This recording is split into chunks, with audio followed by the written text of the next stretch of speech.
హల్లెలూయా. ఈ దిన వాక్యము యోమ్ దెబెరీం 25వ తారీఖు 4వ నెల 2025వ సంవత్సరం.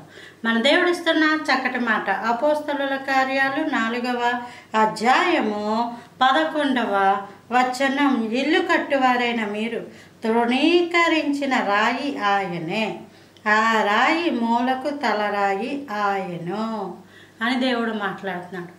రాయి అంటే అర్థం ఏంటంటే దేవుడు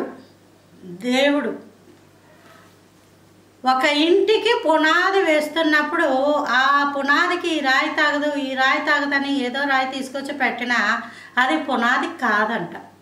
అది పునాది కాదు. మరలా చివరికి ఈ రాయి దగ్గరికే వచ్చి దాన్ని పునాదిగా పెట్టినప్పుడు అది పునాది రాయి మూలరాయిగా అవుతుంది. అంటే మనుషులు ఒక వ్యక్తిని నువ్వెందుకు పనికిరావు, నీకేం కాదు, నువ్వు ఇది అది అని చెప్పి తోలనాడేసి విసిగించేసి వేసారేసి హేళన చేసి ద్వేషించి ఆ మనిషిని వెళ్ళగొట్టేసిన దేవుడు ఏం చేస్తాడు? ఆ వ్యక్తి పక్షమందే ఉంటాడు, ఆ వ్యక్తి తరుపే ఉంటాడు.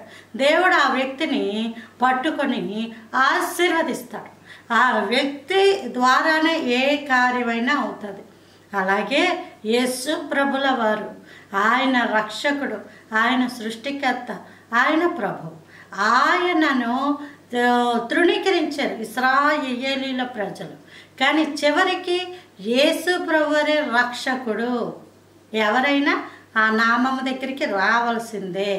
ఇక్కడ ఉన్నది ఇల్లు కట్టువారైనా మీరు తృణీకరించిన రాయి ఆయనే, ఆ రాయి మూలకు తలరాయి ఆయన. మరి ఎవరి వలనను రక్షణ కలుగదు, ఈ నామముననే మనము రక్షణ పొందవలెను.